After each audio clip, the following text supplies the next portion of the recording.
Welcome to another edition of the Burrow podcast. I'm your host, Josh, and I'm joined today by my co-host, Michael. We've just come back, flown in early this morning and from Brisbane from the game last night. And Michael, how was your flight back home?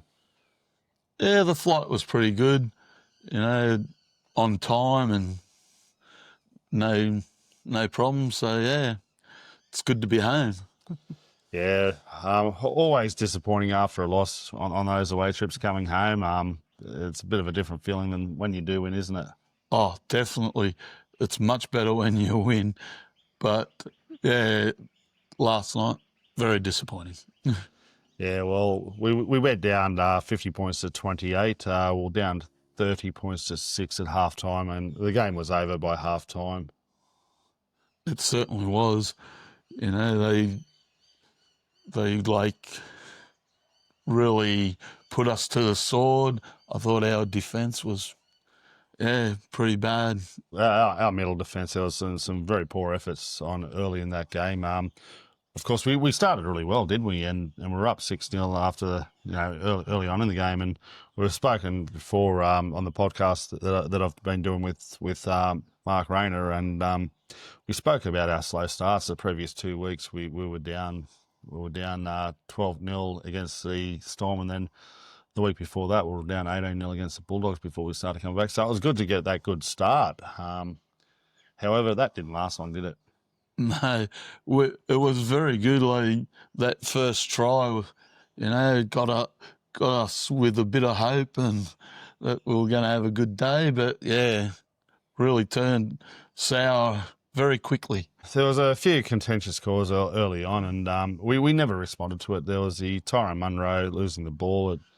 Not sure why we didn't challenge it, because although the way that Casey Badger was going in the bunker there, who knows what she would have ruled, but certainly looked like the ball was struck out after the tackle was complete.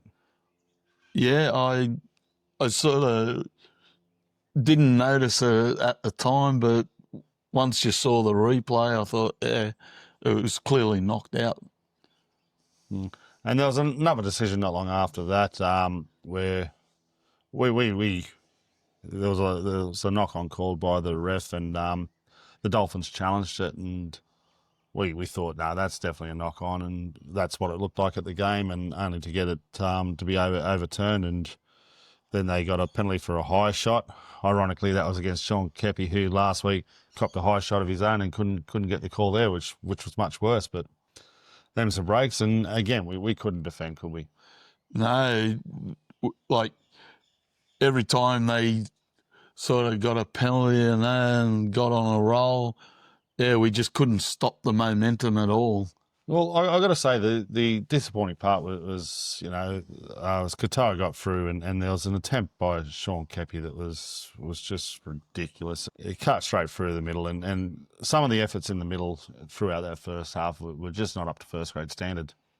No, I was going to say, like, that effort by Kepi was just not first grade standard at all.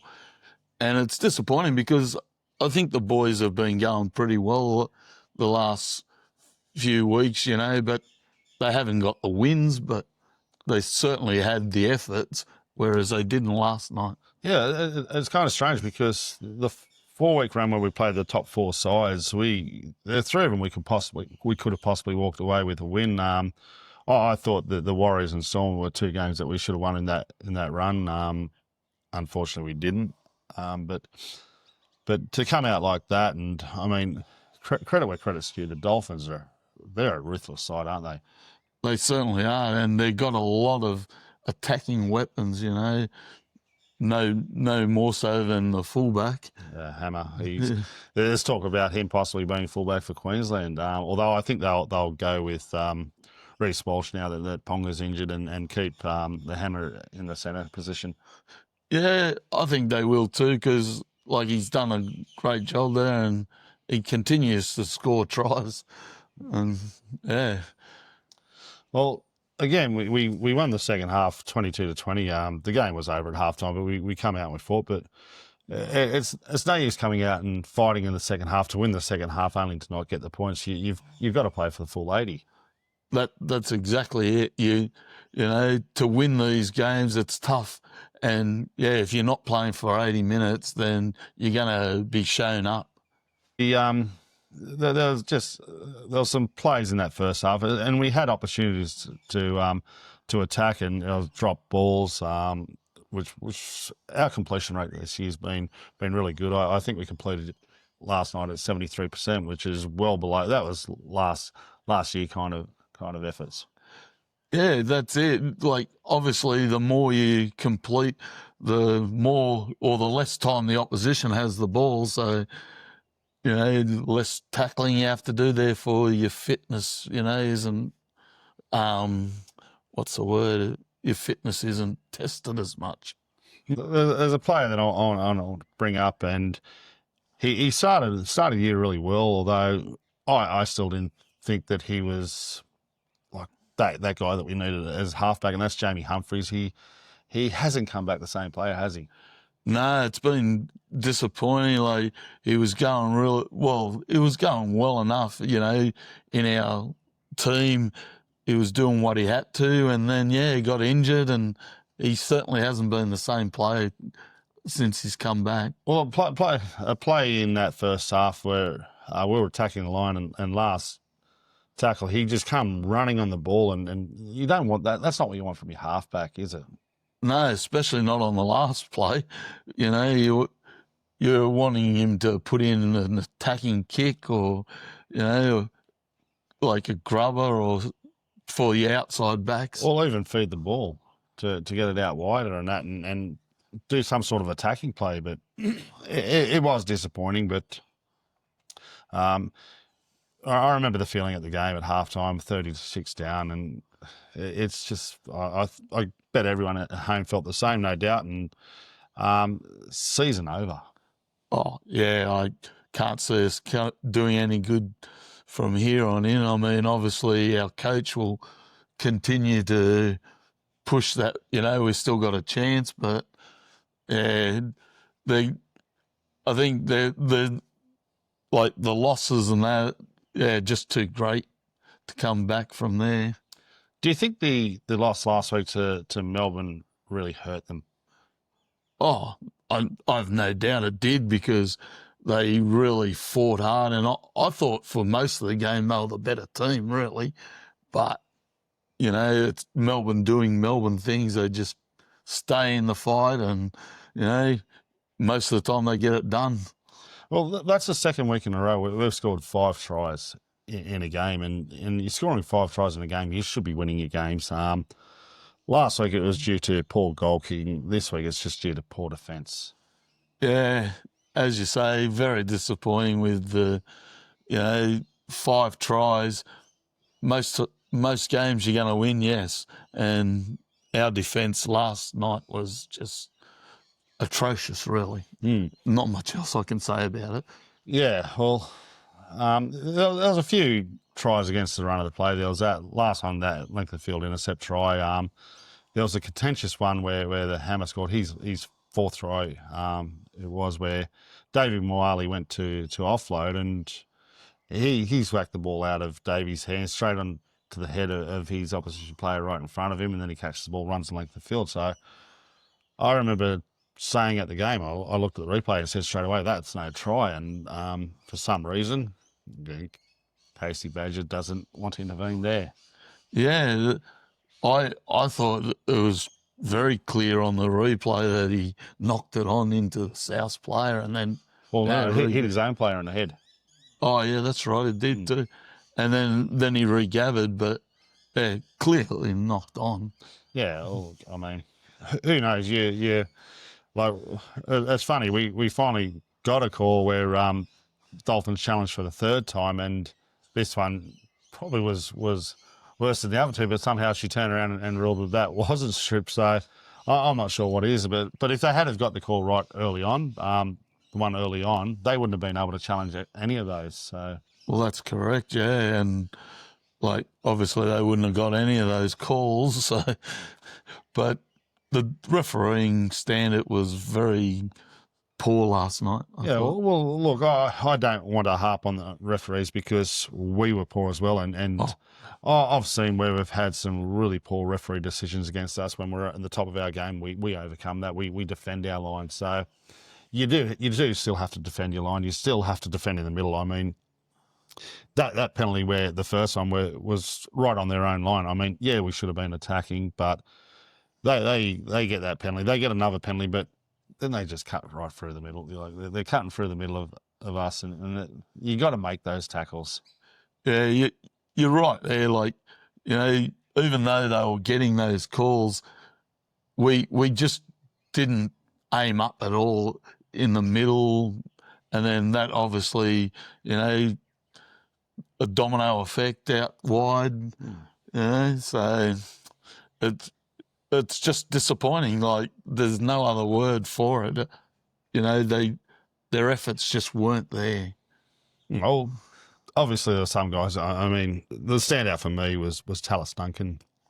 I'll just get his stats up here, but Tallis Duncan had a tremendous game, I thought, and his last 3 weeks are proving that he's really making something of himself. But he 10 runs for 125 metres, and he made something like about 46 tackles, no missed tackles, and he's been great in the back row the last 3 weeks. I remember a few weeks ago I was kind of questioning his defence out wide and thought maybe he may need a little bit of time in New South Wales Cup, but ever since then he's certainly put egg on my face, and he's turning into a very handy back rower. Yeah, I think it's a role that he wasn't really familiar with. And yeah, I think he's definitely improving on it. He's working out where to run better. Well, his line running was exceptional last night. I mean that one where he scored his second try was really good. He backed up Cody Walker for his first try. A couple other times he looked like he was just about through, and one time he got ankle tapped. I think it was against the Bulldogs the other week. He did well where he set up that try. I think it was Jack Wighton ended up scoring. Yeah, I think it was. Yeah, like you say, his hole running's definitely improved our sight, and he always had that work rate, I think. But yeah, like when he was moved out to the back row, I think it's just taking him time to. Yeah, well, he had to learn on the run, didn't he? And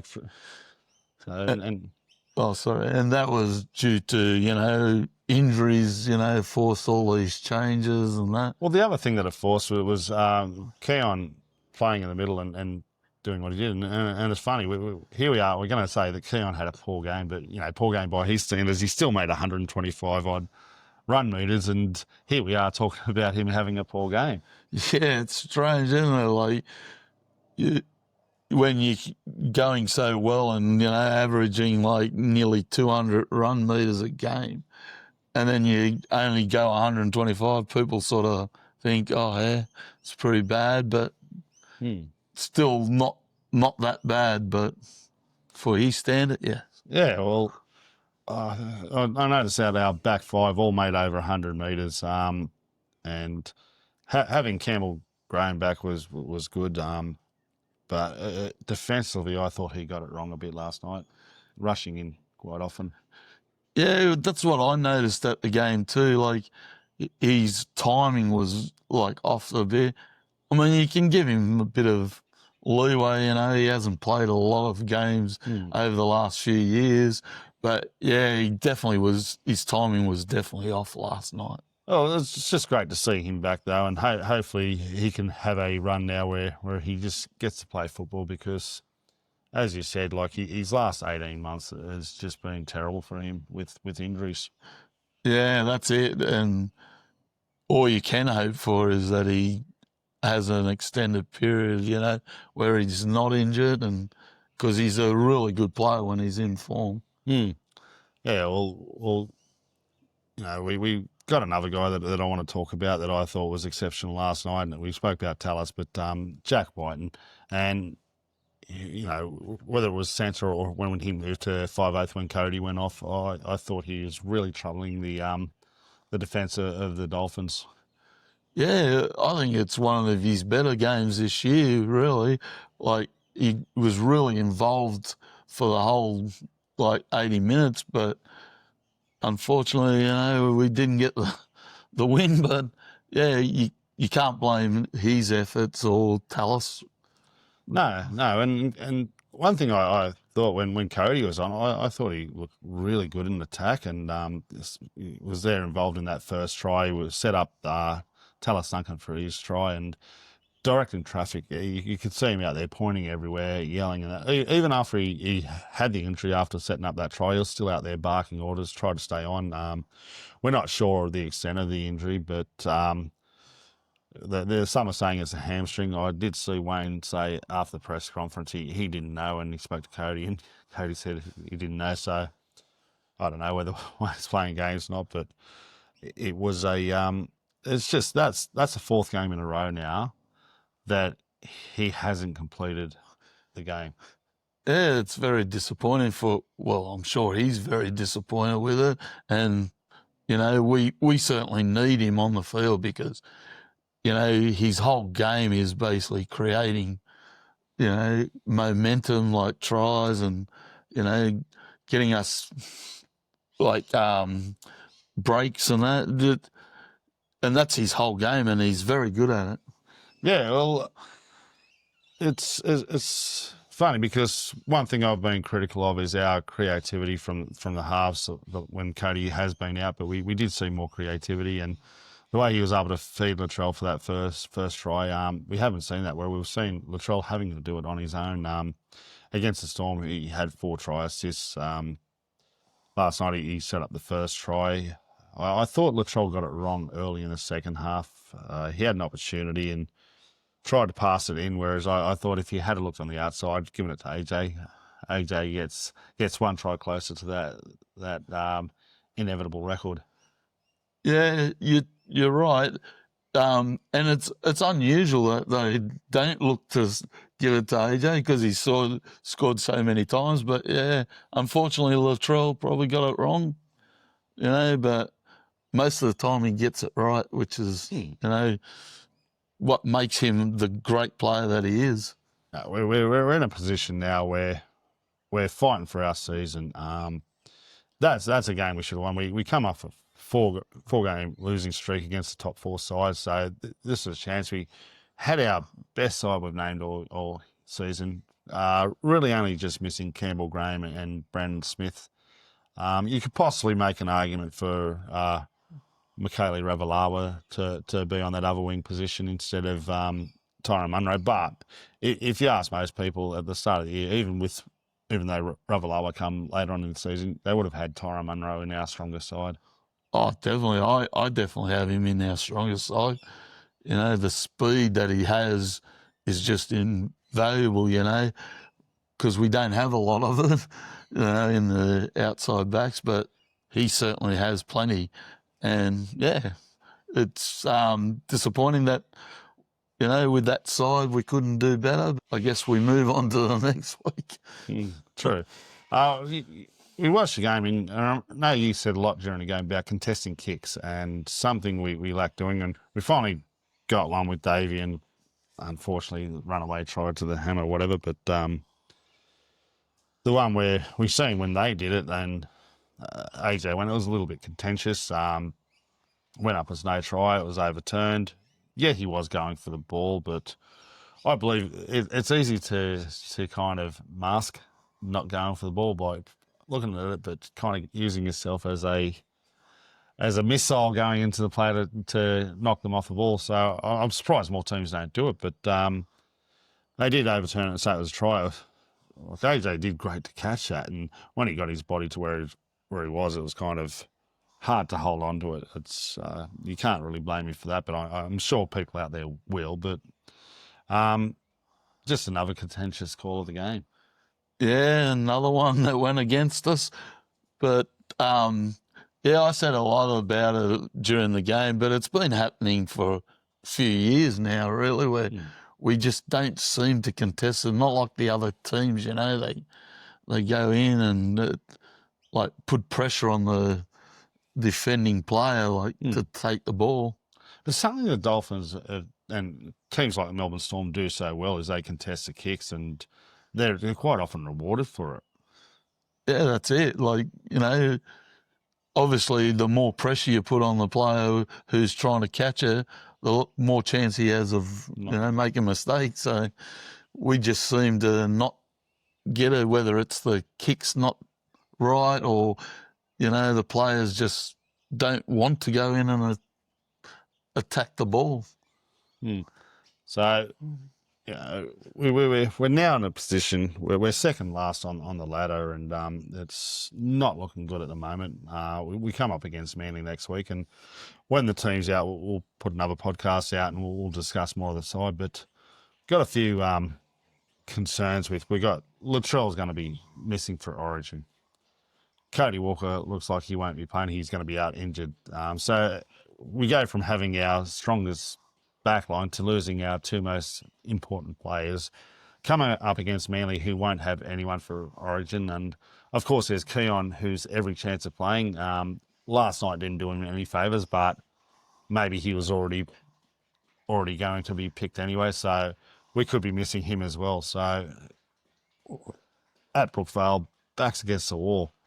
What happens with that back line? Yeah, it's going to be a tough decision for the coach. I think White has to go to 5'8" for me. And, it's going to be tough, but, who do you put in as fullback? We don't have Jai Gray at the moment. He would have been the ideal replacement. He would have been an automatic selection there. Correct. But I mean, you've got the other option, and you could possibly look at either Jack Wighton at fullback. You could look at AJ at fullback. I don't see them moving Tyrone Munro to fullback. I think he's too raw at the moment.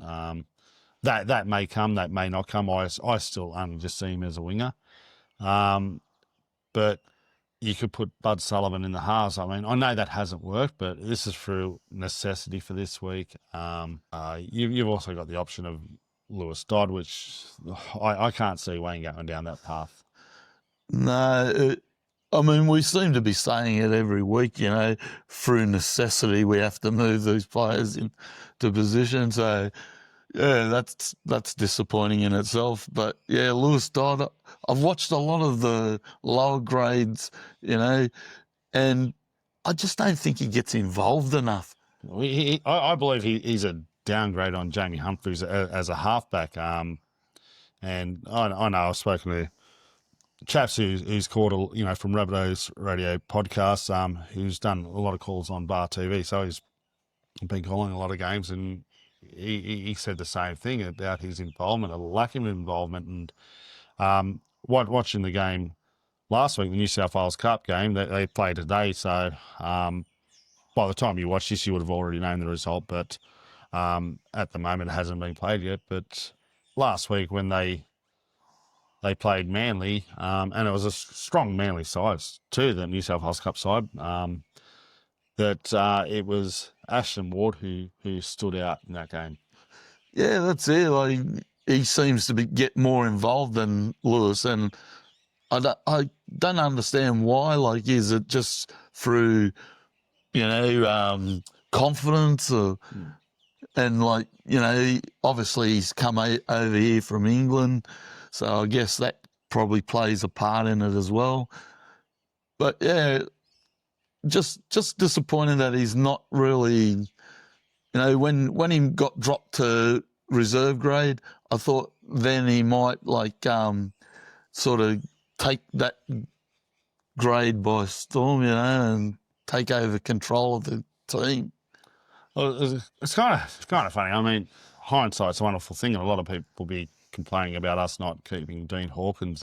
He was in our system for a very long time, and he's finally starting to show something for Parramatta there. He's played a few very good games for Parramatta, but he probably would have been handy right now. And again, I say hindsight, but the one that I'm excited about is the guys that are currently playing in flag is in Matt Humphries and Taj Alvarez, those two guys, but they're not ready yet. And I'd like to see for the remainder of the year, maybe possibly giving Matt Humphries a bit more time in New South Wales Cup to possibly be ready to play a few first grade games next year.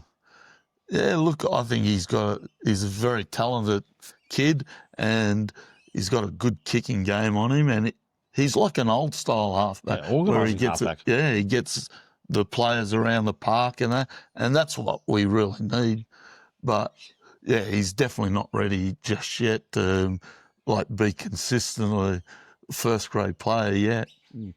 Well, there's been a strong rumour come out the last few weeks. It's been around for a little while, didn't really gain momentum, but now it's starting to get a bit more momentum. And I mean, there could be nothing in it. It could be nothing, but David Fafita. Yeah, look, David, he's not the type of player that's going to, get you 200, 300 run meters every game and that. But what he is an impact player, and we certainly could do with that. I mean, the guy that comes to mind when I think of him is former Rabbitohs player Dave Taylor. Yeah, very much so. A guy who could create lots of stuff, but it was very limited to how often he did it. But very talented player, both of them. Well, a lot of times we hear these rumours, nothing comes of it, and nothing may come of this. But we do need something. We do need something in the forwards. I heard another. I don't know how true this is. Again, it's just a whisper that I heard from a mate that someone was talking to him about Josh Kerr, and he played last night. And yeah, what would you think about getting a player like Josh Kerr over? I would say right now we could definitely use him because we need some size in our team. Like, we haven't really got any real size. Like, obviously Sean Kepi's a big player, but I just don't think he has the strength like a Kerr does. Yeah, well, you can have a big body, but if you don't use it for an advantage, you're wasting your time out there. And we've seen that with players in the past. If you look at them, they've got these big bodies. I remember Manasi Manikafoa. He struggled. His size didn't do it. Daniel Saluka Fafita was struggling until he went to the Dogs this year. He seems a much better player this year, but you just want to see more from those big players. Oh, definitely, yeah. And I really want to see more mongrel out of our forward pack. I feel our sides are a bit lacking in that kind of. I think Brandon Smith. I think he will add to that, but well, that's a type of player. Well, it looks like we've only got one more game without Brandon. So the Manly game this week. Then we've got the bye, which he did mention on one of the podcasts that he looks like he's going to be ready for round 19 for that New South Wales Cup game. I've since been told it's been played up in Newcastle that week, so it's going to be a hard one for us to get to. So maybe we have to watch that on Bar TV or whatever is available there for us to watch. But yeah, it certainly is a difficult time for us, and our forwards they keep getting dominated, and it's been the whole feature of this year is more often than not our forwards, which was a shame because last week against the Storm I thought our forwards matched their forwards, and I thought here we were going to turn over a new leaf, but I also don't understand why Liam LeBlanc was dropped. Yeah, look, I think I would have Liam in my side because the way he hits, it lifts the team when he comes on. And I don't think he's been getting enough time either when he's been in the side. But, yeah, I just don't know. Like, we got Keon, obviously, he's been going terrific, but he certainly could do with a lot of help. Yeah, well, it's funny because Junior, the previous week, he ran for just under 200 metres against Storm. That was his best game of the season. we're kind of showing glimpses of him going back to that form that won him the George Pickens medal, and he kind of regresses a bit. But still, last night he made over 100 metres, which is what you want. But he's still a long way off his best. Oh, definitely, and understandable too. You know, with the injury that he had, you know, it was a horrific injury. So yeah, it's understandable that he hasn't gotten back to the full amount, but he's getting there, and hopefully he can continue to improve. Well, Sean Kepi only played 21 minutes last night, so it's quite obvious that he was hooked. So I imagine that he is going to find himself playing reserve grade next week, and Liam will come back into the side. Yeah, it's quite possible. Like, obviously, that's a decision that Wayne's going to be making, but yeah, look, I wouldn't be too disappointed if he was put back to reserve grade, and hopefully, you know, he can go back there and show thing and work his way back into the first grade. But it's always great going up to the games there in southeast Queensland. Got a lot of friends up there. We get to catch up with them. Come sit with us in the Burrow. It's Suncorp Stadium, one of the best stadiums to watch rugby league from, isn't it? oh, without a doubt, you know, in Australia, it's the best ground to watch it from. You know, there are a few others that are close to it, but to me, it's been the best for a long time and probably will be. But yeah, look, as you say, we've got a lot of friends up there, and it's always good to catch up with them every year, you know. And yeah, well, shout out to all you guys there in southeast Queensland. So always great seeing you guys up there and helping us create an atmosphere. So wasn't a great night for it, but we did do our segment, the reactions video, and got to speak to a few locals up there. One of the women there, she got Davey Miley's jersey while her partner, he was wearing the Cook Islands jersey that he got off Davey, and so that was quite interesting for them. yeah, that was it, you know, and good luck to them, you know. It's always handy to get like the player jerseys because, you know, it's something you can keep and you always remember when you got it. So, Yeah, well, this week we are playing Manly at Brookvale. If you haven't got tickets yet, get out there. It's the Southern Concourse. We're not actually in the Southern Concourse, but that's the best place to be, right near where we are. Tickets where we are sold out. Unfortunately, the bus has been cancelled. It's funny, since I have cancelled, a few more people have come forward, but we will be trying next year to do that. But yeah, any last thoughts, Michael? oh, just that I hope the boys, you know, train hard and come out firing next week because it's certainly a game I feel we can win, but with the injury and, you know, no Latrell, no Cody, that's going to be a hard thing, but hopefully the boys can do it. Yeah, well, Brookie's a bit of a fortress, but Manly haven't been playing that great this year, but they did have a big win over the Tigers on Friday night. But who knows what can happen? You know, 1 week in rugby league is a very long time. We've seen it before, but 5-game losing streak now. We're in a really bad position. We certainly need to get started now if we're any chance. And I know the boys still believe, but Wayne alluded to, and he spoke about confidence. And when your confidence is down, it does hurt. Oh, yeah, definitely. You know, confidence is a really big thing in any sport, really.